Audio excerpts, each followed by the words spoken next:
Hi everyone, welcome. I am Kim Beegler, owner of Ewethful Fiber Farm and Mill, and I am here at home outside because it's a little bit cool this morning and my hair is clean, and so let's do this. All the things are adding up.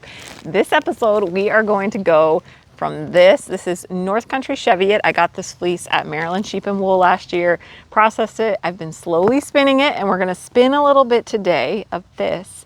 We're also going to talk about how I have most of it spun, how I decided, thank goodness I have fences to keep him out of the garden, how I have most of it spun. I'm going to go through, this is the first time I have dyed a sweater quantity amount of hand spun yarn for a sweater. Usually I do it in the natural colors, but this yarn I decided let's go for it. So I'm going to walk you through my steps.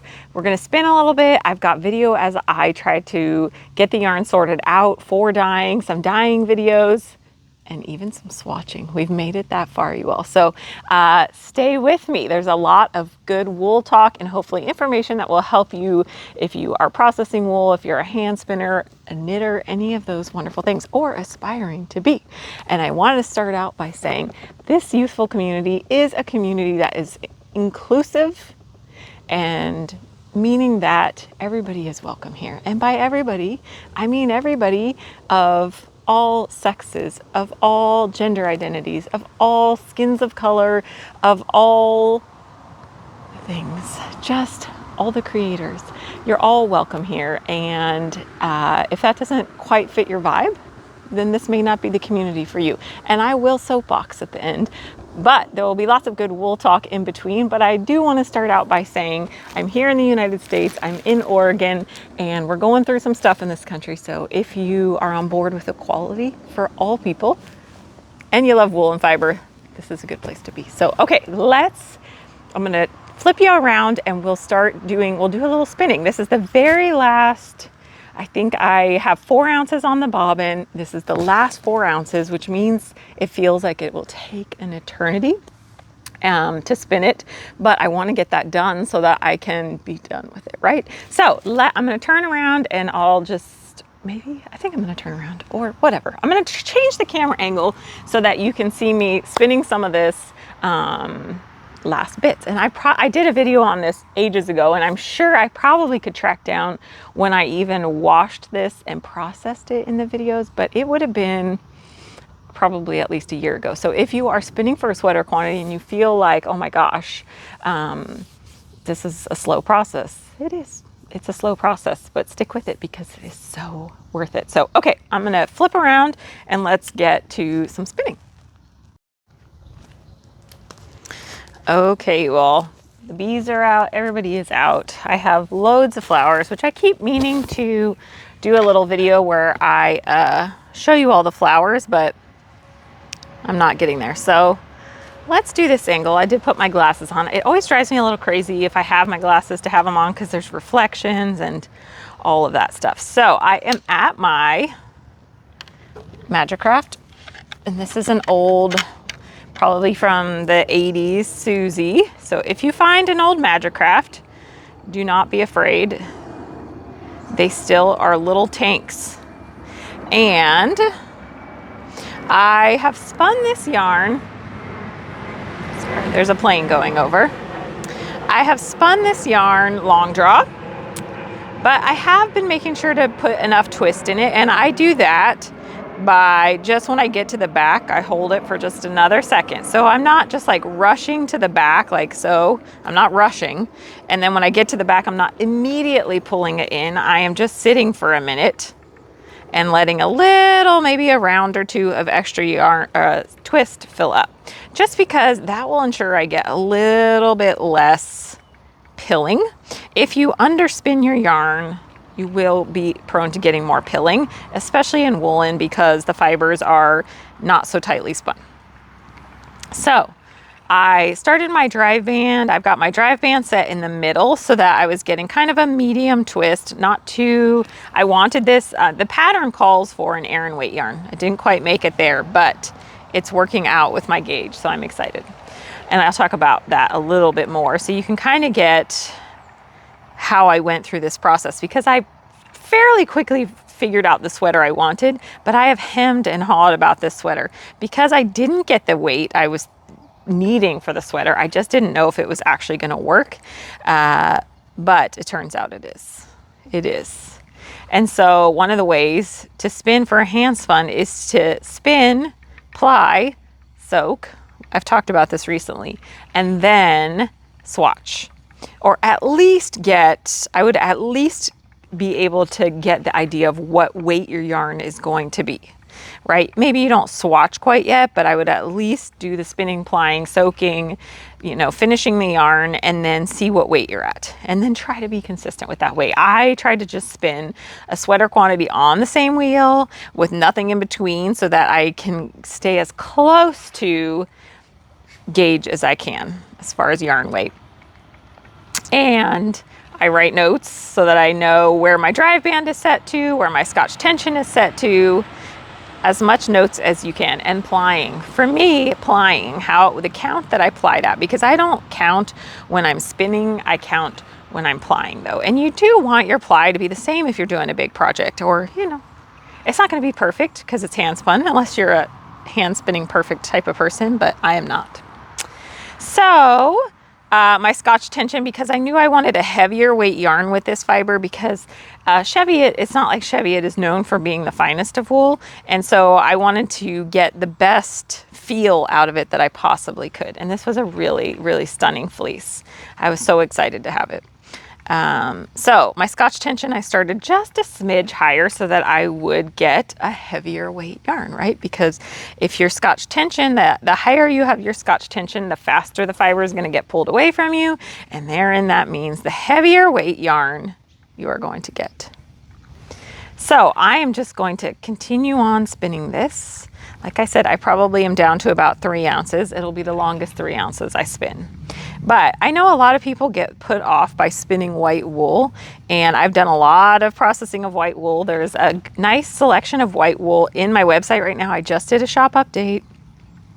And these white wools are not the same. I think there's Corriedale, there's Targhee, there's Romney, there's a little bit other stuff, and it's all natural colors, but spinning white wool from a smaller mill is not the same as spinning white wool from commercially processed tops. So give it a go if you haven't done it before, because there's so much life left in these wools, and they will be different. And you can always dye it at the end, right? So, okay, you all, I'm gonna keep on spinning, and we're gonna cut to, I did a video a while back where I was dividing out the yarn that is all finished, dividing it out, talking about dyeing, the best way to make sure I can try to get a consistent dye out of it.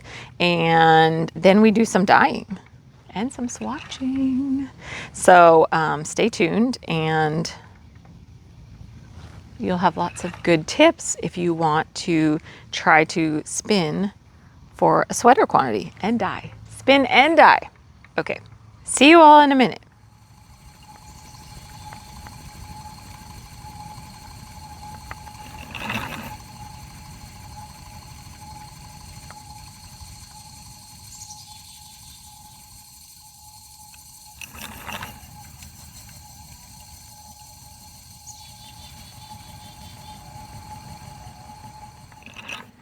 Okay, so first step in taking my hand spun yarn to dye is, and I'm going to be using these Abundant Earth, their dye packs. They're so nice and easy to use, which is why I've decided to use them for my first sweater quantity that I am dyeing. I usually knit natural colors, and I've decided with this to go ahead and dye it up, and I thought this would be the easiest way for me to get sort of a consistent-ish color, whereas if I'm dyeing it myself, I'll go wild. I just know myself. So if I'm just using dyes that I am measuring out, it'll just get crazy. I know myself enough. So we have got all of our yarn laid out here. I think I have about 4 more ounces that I haven't spun, which I probably will spin next.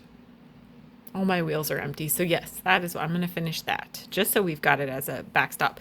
Some of these are like a little bit heavier. I've been spinning this over the course of a year.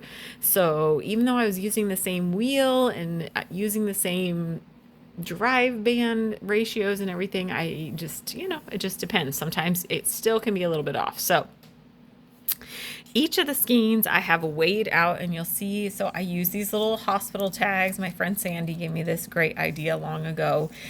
So I have what's on there. They're not super descriptive because I stopped after a while, but the number is what I counted. So it's not the actual yardage, but it's just the counts of the skein. And then the weights in ounces and in grams, just because who knows? I was trying to make my math easier for my head. So each of my yarns is labeled like this. I know it's South Country Cheviot and about how much yardage is in each one, although I haven't written the yardage out. I didn't do the math yet. So what I went ahead and did is put it all in a pile. I weighed each skein on my little, I would not necessarily recommend this scale, but it's a little bit slow.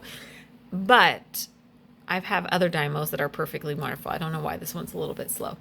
So I weighed each skein, got the weight, and then started to add them into piles, because for this Abundant Earth, you are supposed to, so it comes with 2 die packs in each packet.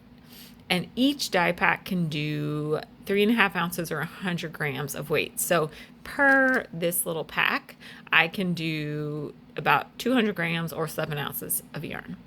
And that is at full strength color, right? And I'm not going to be super sad if this is a little bit lighter than that. I don't need it full saturation. That's what I'm getting at.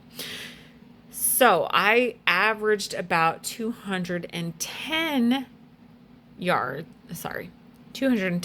grams per pile. So I weighed everything out individually as skeins, and then I just put them in batches. So batch 1, 2, 3, 4, and I have a half one here. So I would just use 1 packet for that one. These ones I'm thinking all will be 2 packets, so 1 whole package.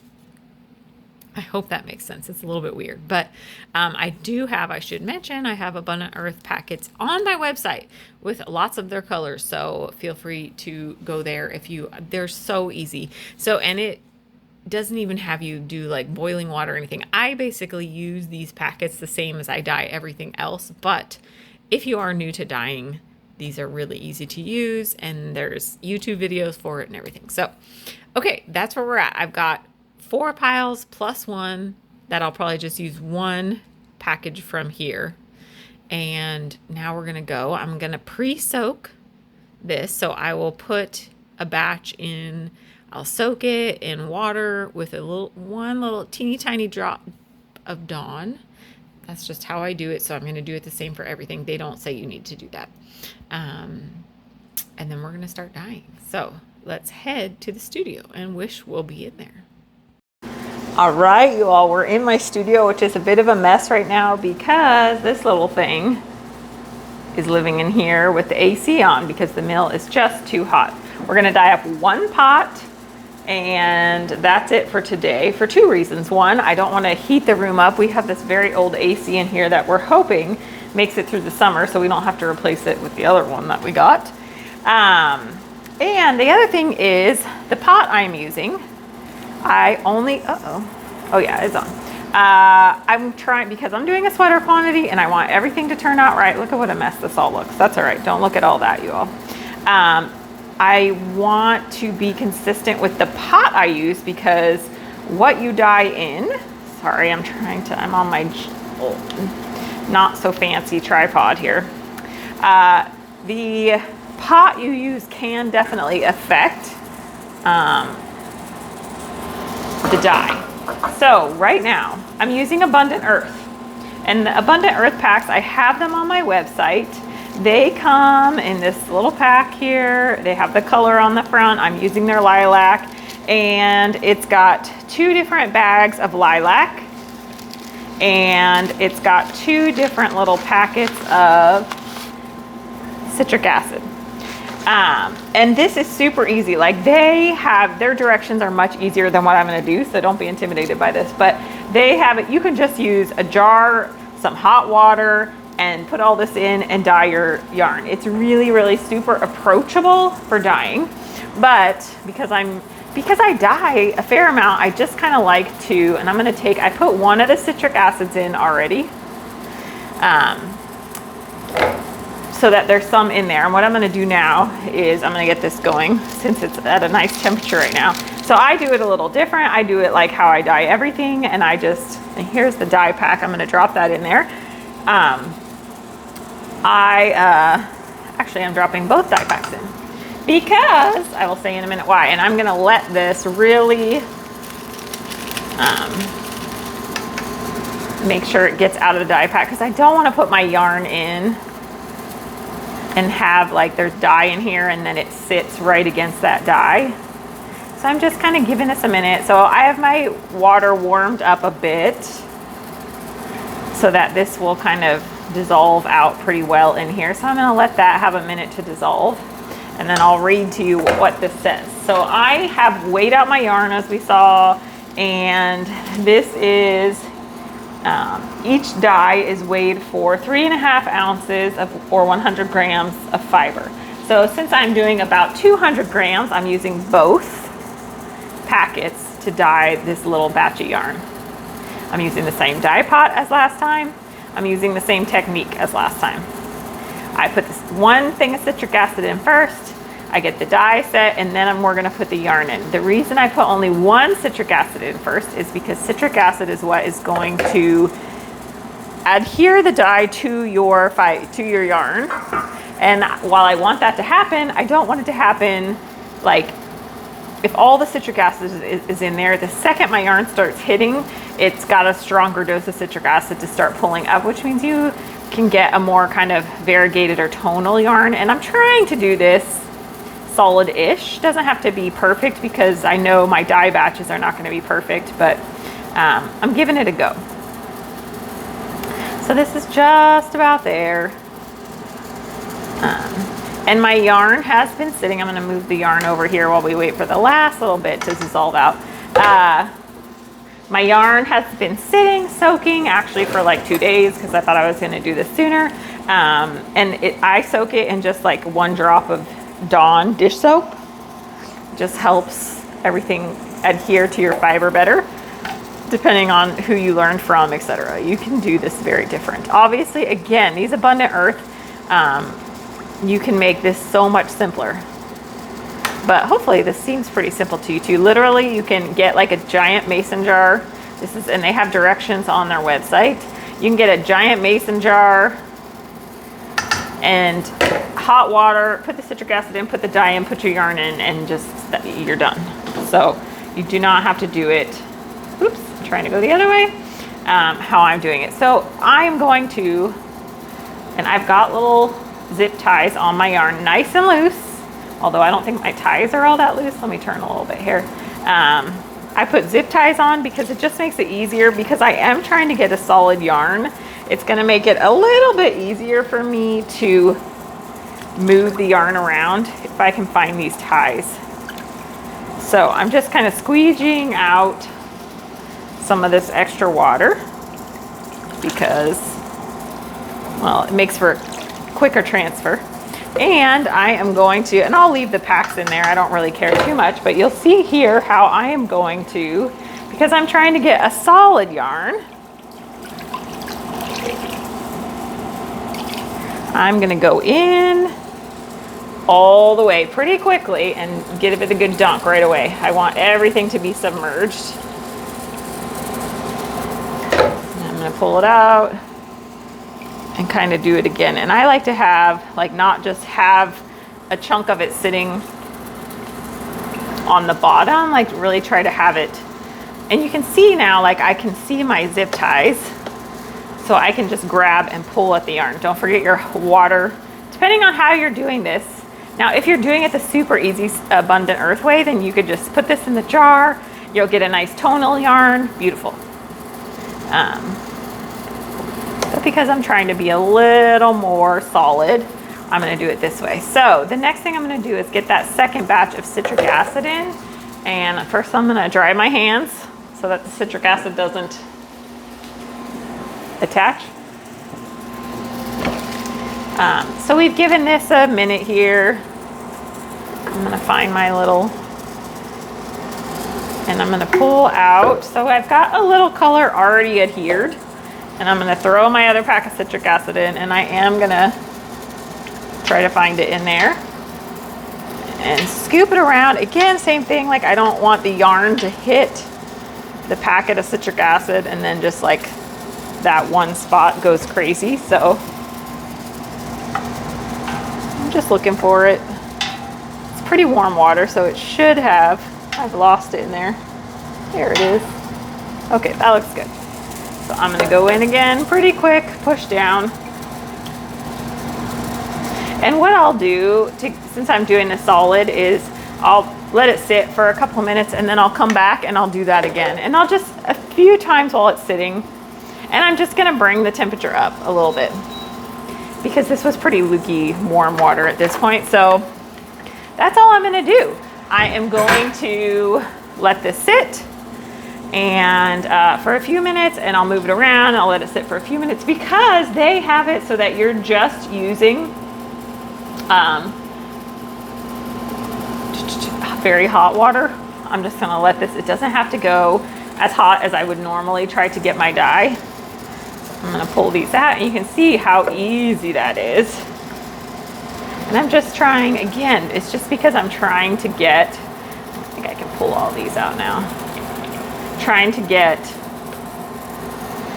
more of a solid yarn. And the hotter my water is, the faster everything's gonna take up too. So that's why I'm kind of doing a slow roll into this, whereas you could just put it all in a jar with super hot water, all the things I've already said. And you can look on their website, and you can order dyes on my website or their website for that matter. But they're very simple. And if you order them from me, I usually include written directions in there as well. So you're not lost. But this dye, I say, if you've never dyed yarn before, this is like the most approachable to dye. So we're gonna go over while this is sitting and we're gonna knit my swatch. All right, here's my first little test batches of yarn. I have cobwebs on me, that's right for this building.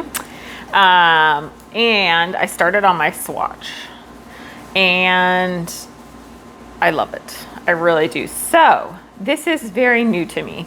So I did a swatch for multiple reasons. One, this yarn, the pattern calls for an Aran weight yarn, and this is not Aran weight. I would say this is a heavy worsted maybe. But what I decided was usually I have to go down needle sizes. So I thought if I stick with this yarn and I use this needle size recommended, I was hoping I could get there. And it seems like I am pretty much nailing it. I will of course finish this, soak it, block it, and we'll see how it goes. But what this is, I can probably pull you in a little bit, is elongated stitches with knit and conversely purled on the other side in between. And I'm just at a point where I'm gonna pull these elongated stitches out. And this is actually, I was really concerned. I messaged with my friend Dolores in the Netherlands and I said, ooh, this pattern has elongated stitches. I've never done that.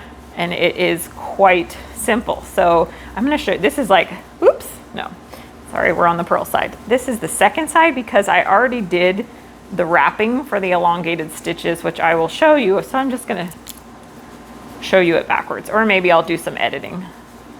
So I'm going to purl here for a minute to get past, and I kind of just had to make up some stuff for my swatch. So I have a couple here that are just purl stitches because of the pattern, because of course you're supposed to swatch in pattern, right? So we're about to get to some elongated stitches that I've already wrapped. So here is one that I wrapped. So on the first way, I'm doing double elongated stitches she wanted. So to pick them up though, I am just dropping, not even purling it. I'm just taking it, sliding it off, and that extra wrap makes a longer stitch. So there's 3 of those. Then we were knitting. And of course you do have some floats back here, basically like just in color work, because you slip 3 stitches off the needle after you've elongated them. So I purl 2, and then I'm getting to my next where I'm just pulling it off, and you can see that elongated stitch just comes off that has already been wrapped. And then you have a little float so you can't pull super tight. And there's a set of elongated again. I'll probably edit it so you can see how I'm picking that up in order. And I am doing about a 4x4 swatch. Here's another set. 1, 2, 3. And then basically what you do is go back on this next for a couple rows. You're just going and you're slipping your stitches. Whoop. So I have to knit the first couple. I was trying to kind of keep it how the pattern was going to be. So let me get to where I am at. So here's my elongated stitches. And now I'm just slipping them. So I'm just floating them across. And then of course, remember you got a little float there because you have 3 stitches. You just go across like this until it's time to do the elongation again. And look at how cool that looks. I got to go move my yarn, but I am really excited about this. It's textured, it's size 7 needles, it's heavier weight yarn. I'm feeling it. I'm feeling it, you guys. Okay, so here we are at my swatch. I started this last night. I'm pretty obsessed with it. I'll talk a little bit more about it when I show you the pattern. Yeah, I'll talk a little bit more about the fiber and how I kind of was debating. I've debated this sweater to the ends of the earth. So there's Wishy coming to help. Okay, so I'm going to show you this elongated thing. And anyway, this is kind of a rinse and repeat because I showed you a Wish. Should we have her in the background? Because she's so sweet. So I'm just knitting the first couple because I had to finagle how to make this swatch work. Okay, so these are these elongated stitches here that I've already worked. So what you're doing is you go in, I'm doing a double elongated, so you just are wrapping and then finishing your knit. So you go in as if to knit, grab a little yarn here, do a double wrap, because she called for a double elongated, and then finish your knit stitch. Double wrap, finish your knit stitch. And basically all you're doing is having extra yarn so that your stitch can be extra long, because you're going to slip it a bunch of times before you do this elongating again. So I'll work through and do another set for you. And then I do have, when we go to the other side and we unelongate them, I guess. So I'm going in as if to knit, double wrapping, and then just finishing the knit stitch. In as if to knit, double wrapping, in as if to knit. And there's 3 in this pattern. Ooh. And there's 3 in this pattern. And you do kind of want to leave yourself a little, because anyway. And then there's 2 knit stitches. And you just go across like that, and with all your slipped stitches. So super easy pattern to remember. I was very worried about this for no reason. Dolores, you were right. And I'm going to show you now the other side. I'll work the rest of it and then we'll do the other side. Okay, you all, I just want you to see where we're at. And this is really probably done because this is some nice hot water. And I'm always amazed by the small amount of dye that is in Abundant Earth's packets for the colors that you get. And I wanted this to kind of be a nice lighter color, but you can see the water's exhausted. There's not really any dye left in there. And the temperature is good. And so I am just going to, and it will lighten up when it dries too. So you're gonna get not quite this color when it's dry, and we hope that it is somewhat the same color as the other one. So I'm gonna just turn this off, let it cool. I'll let it cool in the pot. That's an important part of dyeing. And then voila, we'll hang it, finish it, and start knitting some more. All right, here's a quick visit with Dolly P. She's the fleece we washed up in the last episode, I believe. And there's Patrick. Both of them got shorn yesterday. I did not take shearing videos because I have a slew of them, and I can link to some of them in the back, but I'm gonna put a before and after picture. I think it was him. Hi, bud. Look at how nice and refreshed. You want to talk? Now that they're on camera, they're like, we're gonna be so quiet. Here comes a chicken. Always got to be a chicken.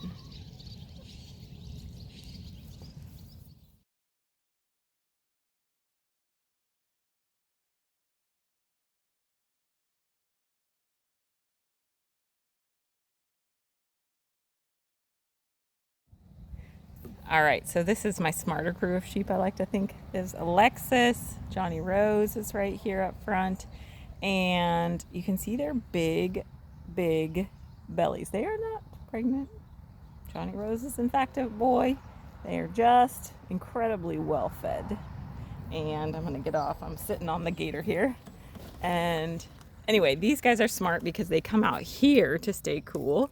They get in the shade out here versus going in that. So they can still get a tiny breeze if there's a breeze. The ground is cool. I don't know. It just makes much more sense. Hi, Alexis. And you can see Drilla. She's the brown one back there. She did not get shorn. Neither did Oats. They were shorn in the spring. And so wool, and they're older. They're not putting out as much wool. So I'll go ahead and wait, and everybody will get shorn again in the spring. But some of my younger ones, these guys are, I don't know, maybe 3 or 4 now. And they still put out so much wool that it's too long for my machine. So we shear some of them twice. And over there is Jojo and our old mama, 2 sweeties that are getting pretty old on us. And Alexis, you want to say hi? She's like, sure, usually she'll say hi. She'll usually say hi. I know, I'm at a weird angle, huh? There she is. Hi, baby. She's like, yesterday was a big day. Johnny Rose, Oats. All right. I'm gonna head back in, sitting out there, staring at me, giving me evil eye. That's Moira Rose. If you've watched Schitt's Creek, it all comes together. Huh, Alexis? She's a little bit Alexis. Okay, you all, so you saw the dyeing and you saw the swatching. Let me show you the pattern because this is in the Lane magazine, summer 2024, but it is on Ravelry. Although honestly, I didn't check to see if you could, I'm sorry, y'all, I have to take these off just because I'm afraid of reflection. It'll drive me crazy for you all.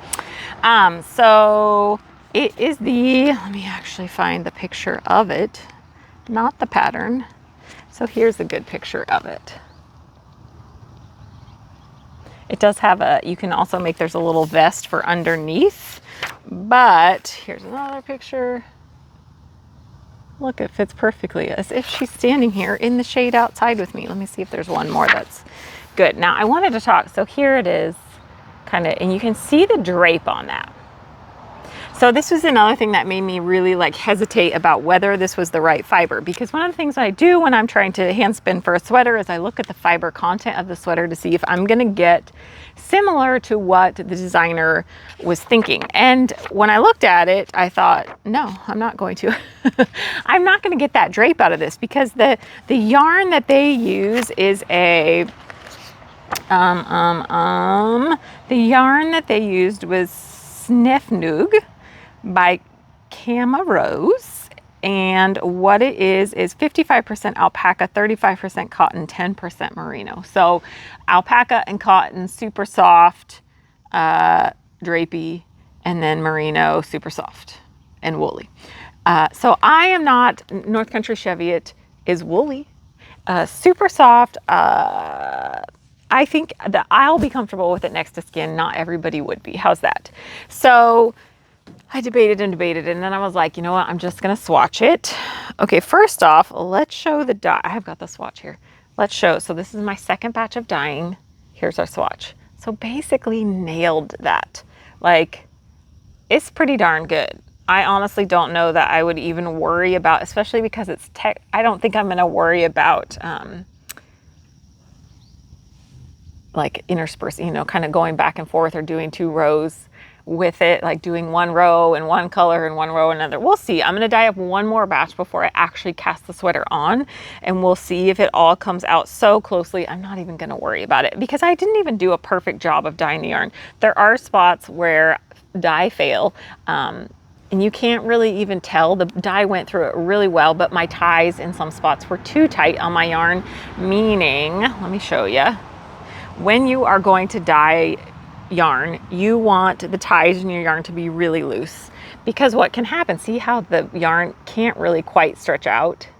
You can see how it stretches out more. And you really would have ideally wanted this tie to be at least half as long, you know, like, because then the wool has space to move in the dye pot and the dye can get through. So right by these ties is a smidge bit lighter, and it's the same.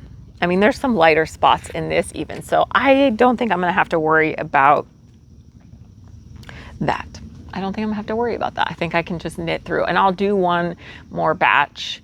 I think I have 2 more batches once this is done. So I'll try to get everything done so I can lay it out, look at it, make sure that I'm not gonna have to alter yarns as I'm going along, and then we're gonna cast it on. I also am really close to being done with my other sweater knit, and so I wanna finish that one, or at least be so close to being done. Okay, so let's talk about the swatch. So here it is. I freaking love it. So it's the elongated stitches, which you can see super clearly now. I cheated a little bit, and instead of soaking this and drying it, I steamed it and dried it, but there's not a lot of give to it lengthwise. And even width wise, like, I don't really want it stretched like that. I want it pretty tight in when I'm wearing it, and I am getting perfect gauge. And remember, this yarn was, I would say it's a heavy worsted, not an Aran, which is what that calls for. And it also, so basically what I did for me was I did the swatch in a size 7, which is what the pattern calls for. Usually I would have to go down a needle size or 2, but that combination of using the right needle size, a 7, which I'm very excited about knitting a sweater on a 7, and having the heavier weight yarn, it turned out like I am basically dead on for my swatch. Hurrah. And I sat in a way, and I love, it's not gonna have the same drape as the picture. It's not gonna have that, but I do think it's gonna be absolutely beautiful. And I'm okay with it not having that super airy drape, because what I am concerned about with a sweater like this is being warm. Is it being pretty and being warm. So there you go. Okay. Y'all, we did it. So next up will be, I'll finish spinning, I'll finish dyeing, and I will cast this sucker on. And this has been a long time in the making. Just again, the pattern, I'm gonna put it up, but I'll put a link in the show notes to it. You can get it on Ravelry, I believe. Again, I forgot to check to see if you could buy it. Sometimes when designers have patterns in a magazine, they're committed to it only being in that magazine for a while. So it's been over a year, so I imagine, but there it is. There it is. And Lane Magazine is just a beautiful magazine. A lot of thought and work goes into it. So if you've never checked it out, check it out. Okay, so let's soapbox for just a minute. I'm gonna say this is a positive soapbox. I'm like, where's my microphone? In that, I'm going to talk about Target for a minute. And I've mentioned over the course of months, I used to be a Target fanatic. I loved it. I grew up on Target, you know, especially when I was in college. It was affordable. You could get all the toilet paper and the tampons and the things that you needed for a decent price. And they had just a feel. There was like a thing about Target. And even when I was just at my brokest, you would still walk out with like some magic markers and I don't know, just other random things, right, that you didn't need. So I have been a Targeter for a long time. I have over the years phased out Target, and probably within the last year or so was really my heavy phasing out of Target. I started, or probably 2 or 3 years, started ordering toilet paper in the mail, and not because I'm trying to be super fancy, but I just got tired of all the plastic that comes with all of these products, right? With our dishwashing, or not our, but our dishwasher soap, our laundry soap, our toilet paper, our paper towel, it just started to drive me crazy. So, and that was a lot of the stuff that I would kind of generally get at Target. So I phased out a lot of it. And then when post-election, when all this DEI stuff came back and Target was like jumping on the bandwagon to roll back their DEI, it was kind of the last thing for me. I thought, I'm done. I don't really need anything from Target. I don't need to support them and give them my money anymore. And so I stopped. I stopped Amazon. You know, we've pulled a lot back from a lot of companies that we just don't feel comfortable with anymore. So, and one of the things about Target was they always have been, and especially in the last 10 years, I'd say they were working so hard to be inclusive and to promote diversity, right? In their campaigns, in the clothing that they had, in the companies that they brought in. I can't remember the name of one of the, I think it's Honeywell, that is a Black-owned company that produces, Black woman owned, I should be more precise, that produces natural tampons and pads and things like that. And they were so, like, just brands like that, that they were being so mindful about bringing in. And I can't quite remember the name of it. But so to see them jump on the bandwagon so fast and pull back when the administration said that, it was so disappointing, because they have built a brand, I think, fairly well on diversity and being supportive of different social issues. So anyway, circling back is that Target is way down. Target's struggling, and they're replacing their CEO because sales are way down, stocks are way down. And so where is that coming from? It's a combination of things, including tariffs, including just a bit of a change in the products and things that they're bringing in. Employees, like there's not as many of them. A lot of the shelves are empty. Weird stuff has been happening over the past maybe 2 years or so.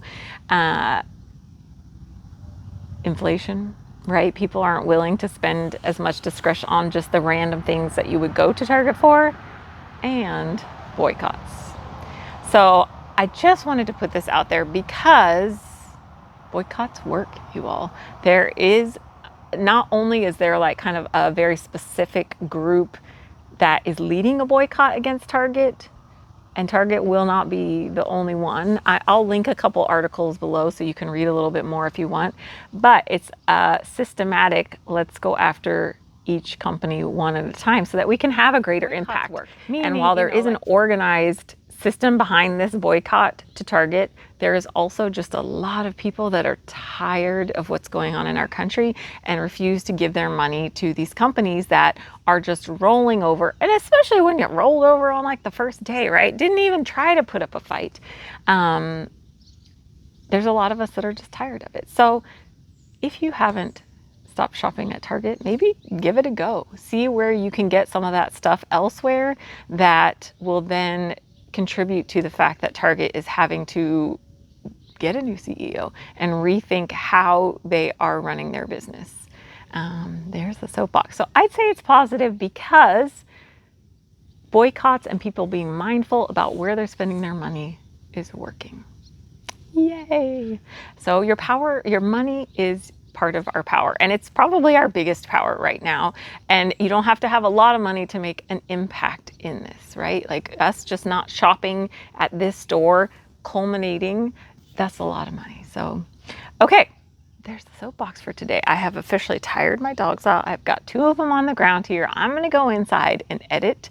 And hopefully I included the video of the sheep shearing from yesterday, and I will show you some fleeces maybe in the next episode, because we shore 7 sheep, 1 goat. Cuttlebug finally got shorn with what was left after combing, and everybody's happy and peaceful. So hopefully I showed you that already, but it was a good day.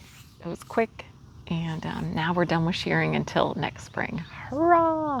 Okay, everybody, thank you so much for staying till the end, right? Thank you. That means that you've got a vibe that checks with all of this. Equality, making positive energy, trying to make a difference, and staying in touch with what's going on. So thank you so much. Until next week, everybody, stay healthy, be kind to your neighbor. Empathy is not in short supply. That is one thing that we can just keep putting out there to the world. And just because our administration is not showing empathy does not mean that we as humans can be better, do better, and put empathy out there to all the people that need it. So thank you so much for watching, and also make so many pretty things. Until next week, I hope this helped inspire you. Head to my Ewethful Patreon community if you have interest in supporting what I do here, meeting other fiber people, and getting some cool stuff in the meantime. First access to fibers. And you can head to my website to get on the newsletter. I've got all sorts of links in the show notes. So thank you so much. Everybody take care. See you next week.